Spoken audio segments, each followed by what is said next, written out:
Former U.S. presidential aides guilty of federal crimes as congressional elections draw closer. How will it impact the midterms? And what would any change in Congress mean for the world? This is Inside Story.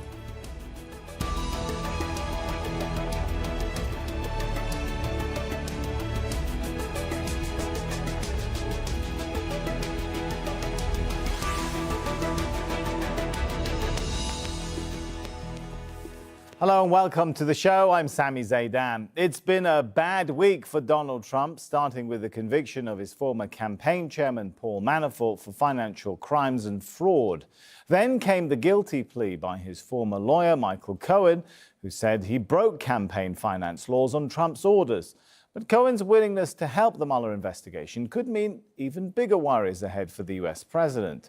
He denies he's done anything wrong and says Cohen's making up stories. We'll bring in our guests in a moment, but first, Andy Gallagher reports from Washington, D.C. He once said he'd take a bullet for Donald Trump. Now Michael Cohen is offering to help in an investigation the president has repeatedly called a witch hunt. On Tuesday, Donald Trump's longtime lawyer and fixer pleaded guilty to campaign finance violations. Cohen told the court he was directed by Trump to make payments to two women he's alleged to have had affairs with. Cohen's lawyer says the 51-year-old is now more than happy to help special counsel Robert Mueller's investigation into alleged collusion between the Trump campaign and Russia. My observation is that Michael Cohen knows information that would be of interest to the special counsel, in my opinion, regarding both knowledge about a conspiracy to corrupt American democracy by the Russians. Robert Mueller's investigation centers on a meeting between Trump campaign aides and a Russian delegation that promised to dish political dirt on Hillary Clinton. Cohen's lawyer has indicated his client has direct knowledge of the meeting, with claims Donald Trump knew it was happening, something the president denied.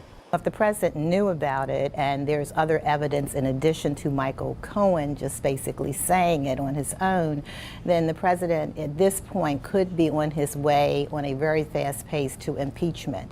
At the first press briefing since Cohen's appearance in court, Sarah Huckabee Sanders says the president has nothing to hide. As the president has stated on numerous occasions, he did nothing wrong.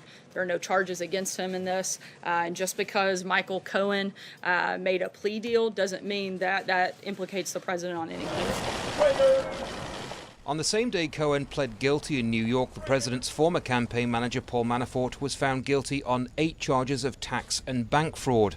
Both cases sprang from Mueller's team, leading one Republican to say it's proof Mueller's investigation is anything but a witch hunt.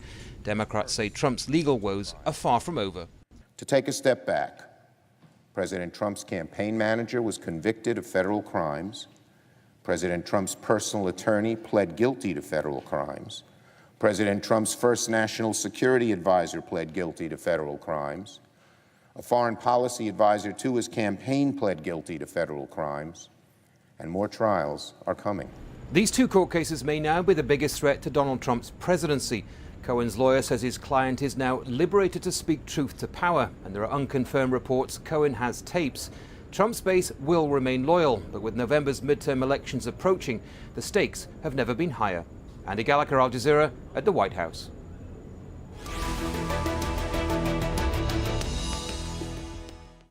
Well, let's bring in our panel. We have joining us from London, James Boyes, an analyst on US politics. In Lubbock, Texas, we're joined by Oliver McGee on Skype. He's an advisor at the National Diversity Coalition for Trump. And in Brussels, Stephen Erlanger, who's also on Skype, the chief diplomatic correspondent for Europe at the New York Times. Welcome to you all. If I could start with Stephen, have the last few days been a turning point in terms of the vulnerability of the White House? Yes, I think they have. Now, this is a story that has a long way to go, but this is the first time that President Trump has been quite clearly implicated in a crime. His personal lawyer, his consigliere, if you like, who knows where a lot of the secrets are kept, pled guilty and testified that he had committed a crime at the instigation and in coordination with the President of the United States. But so Stephen, let me jump in. As I'm sure you know, Trump supporters would argue He hasn't been charged himself. Trump hasn't been charged No, himself. of course not. Why does this make him vulnerable then? Well, we don't indict sitting presidents, but I'll tell you, if he wasn't a sitting president, he probably would have been indicted. Okay, I can see Oliver is shaking his head. I'm sure he has something different to say about this. Go ahead, Oliver. I wholeheartedly agree with you. It's very difficult to indict a president who's done nothing. There's no collusion. Collusion isn't a crime. It's a wink, wink, nod, nod. But hang on, Oliver. Forgive me for interrupting you. We don't know yet that he hasn't done anything. We can only say so far. The investigation is ongoing. We can only say so far no charges have been brought or accusations leveled against him, right? The investigation is going on for 500 days. Still, no collusion has been found. We are indicting everyone else in the world except for implicating Donald Trump. This is a man who is basically campaigning for dozens of campaigns every 48 hours to 10,000 people. He was speaking in front of cameras. When did he have time to collude with the Russians? Not at all. He was too busy beating Hillary Clinton in the campaign, and he was out on the road. So this is very difficult to kind of make that stretch into colluding with a foreign power when he wasn't in charge of the United States. So I think this is a reach for the Democrats. I think they're overstepping. I think they have an overconfidence bias. And I think there's a quiet, silent majority in America that's saying, we're going to go to the polls in 2018 in a few days, and we're going to vote like we were voting in 2016, because right now this election is about enough. All right. I think, Oliver, you've kind of... All right, let Stephen come back in, then we'll go to James in a second. Point of fact, the Michael Cohen case had nothing to do with Russia. The Michael Cohen case had to do with paying off two women for their silence so that Donald Trump, as the Republican candidate, was not embarrassed during the election campaign. Russia is an entirely different issue. Cohen accuses Trump of instigating a crime about campaign financing. Russia is another matter indeed, which we can talk about. That is exactly the point I was going to raise. Thank you for doing it, Stephen. Let me take that. That's fine. Let's take it on a step forward, though, and ask the question to James in London. I think where we're going now with this discussion is the question that if the president's lawyer or ex-lawyer is now facing jail time for doing something that he says he did on the orders of Donald Trump, can Donald Trump at some point face charges himself?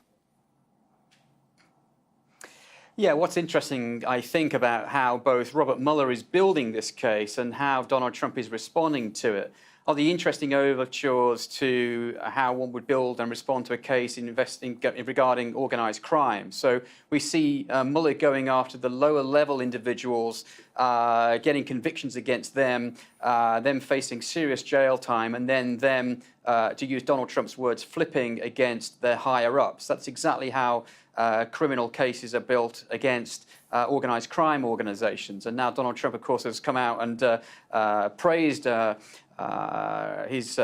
Manafort for staying silent and attacked the chap for basically spilling the beans and talking about the situation. How does this face Donald Trump legally? Well, as Stephen rightly pointed out, under the Constitution and DOJ guidelines, the United States simply doesn't indict a sitting president. But were Donald Trump no longer to be president, either through his resignation, his impeachment and removal from office, or his eventual stepping down from the presidency at the end of 1 or 2 terms, he could then face legal jeopardy if indeed there is evidence to bring to court after that time period.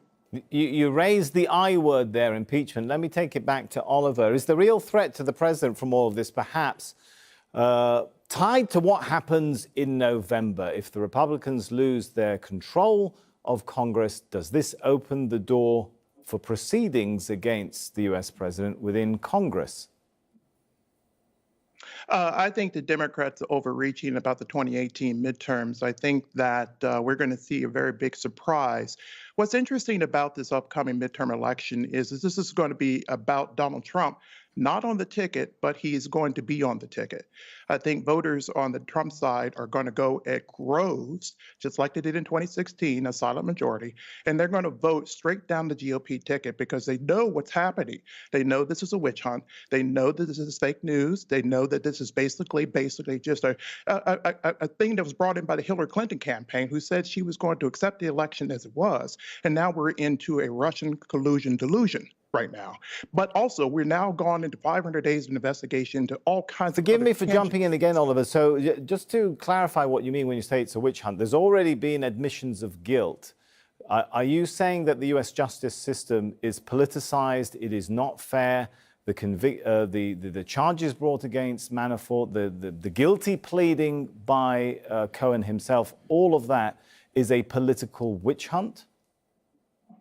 Sammy, what I'm saying is this is a political persecution, not a proper prosecution.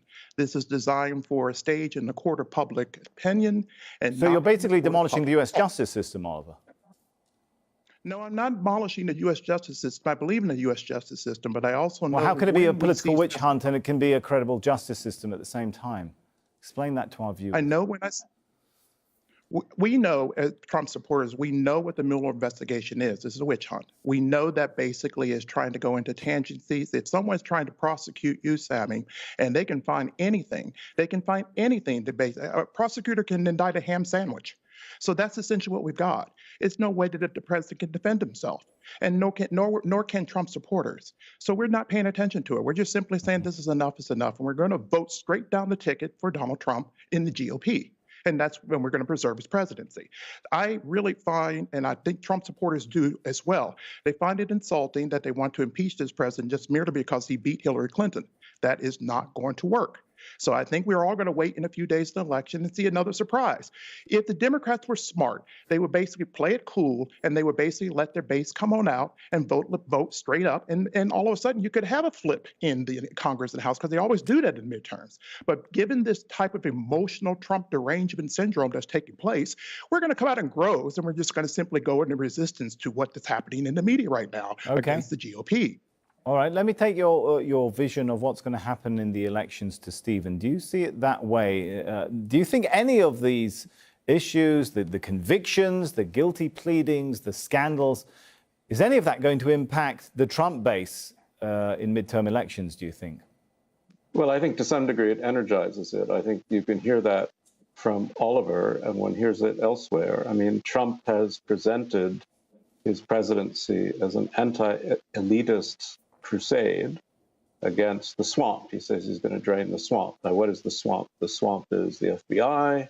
The swamp is the intelligence agencies. The swamp is Congress.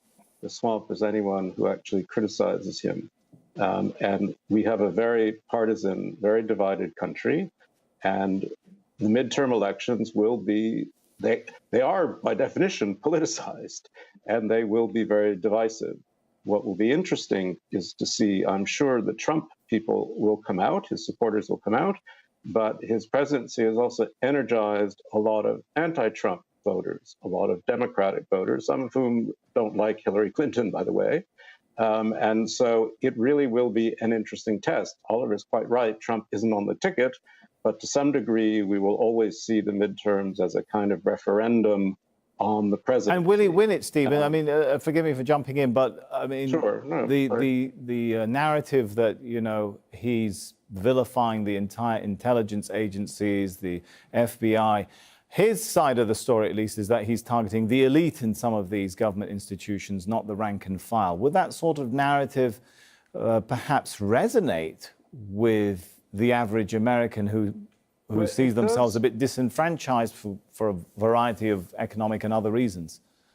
Well, it does resonate, but of course they have been, you know, some of these people have been enfranchised because they've elected Donald Trump president, after all. But what you will have is, I believe, the Democrats will thinly take control of the House. The Republicans will retain the Senate. And don't forget, in the Obama presidency, he got pretty much everything he got done in the first 2 years when the Democrats controlled both houses of Congress. If the Republicans lose the House, I think quite a lot of what Donald Trump would like to do, at least through Congress, will get stymied. It'll be much more difficult for him as it was for Obama. But we'll have to see what happens. I'm not doing prophecy, but there's no question Trump is appealing to his base. His base is, 30% of the electorate maybe, but people come out and vote. We'll see how many people come out and vote for Democratic candidates who are opposed to Donald Trump. We've got a bit of time between now and November, James, in London. How crucial do you think the next 3 months are going to be in terms of the Russia investigation? Not so much the bank fraud charges and what happened with campaign finance, but the actual Russia investigation. Michael Cohen's lawyer is also already talking about how his client has things to say, which could link the US president more directly to Russian efforts to allegedly interfere in elections. Do you think that kind of stuff might have more of an impact on voters if stuff like that comes out closer to the elections?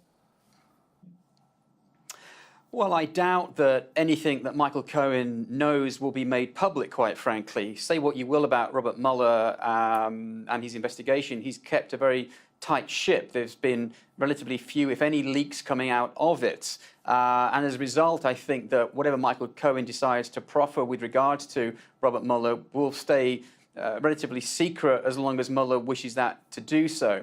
I think what's going to be more important are moving forward, of course, we have Manafort's second trial in DC taking place in September. That will be very, very telling, I think. That, of course, is when he's accused basically of defrauding the United States and failing to register as a foreign agent in the service of the Ukrainian government. We've also got, of course, sentencing coming up for various individuals between now and the end of the year, including, of course, Manafort for the trial that concluded this week, and for Michael Flynn as well. So we've got a series of incidents. What will trigger a reaction, I think, is the president's response to Paul Manafort in particular after the second trial in DC.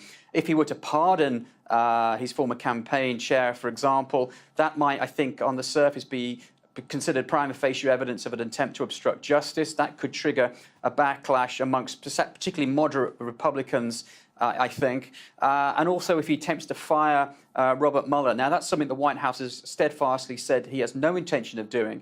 Unfortunately, as the tapes that have come out in the last couple of weeks have revealed, this isn't necessarily a president one can always take on his word. But certainly if the president were to try to fire Mueller and to pardon Paul Manafort, I think that would have an interesting dimension moving into the midterm elections in about 70 days from now.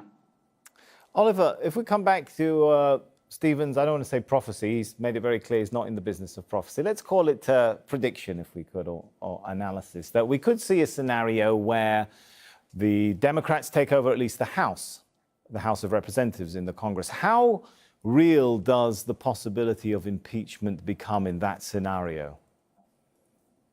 Well, if the Democrats take over the House, or it could be just the opposite, the Democrats take over the Senate and not the House, I think politics in Washington is always changing. It's like creating sausage. I think they may absolutely upset their base and slow up impeachment. They may slow up the process of doing that, because once you're in power and you also are away from campaigning and you now have to govern, congressmen are basically trying to govern for 2 years, and then they got, in 1 year in their term, they got to get reelected and raise money.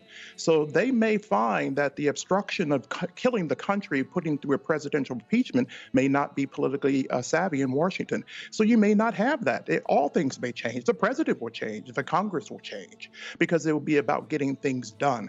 What we're seeing right now is the swords and the guns and all kinds of things fencing with each other, because we're trying to get into a rough and tumble midterm election.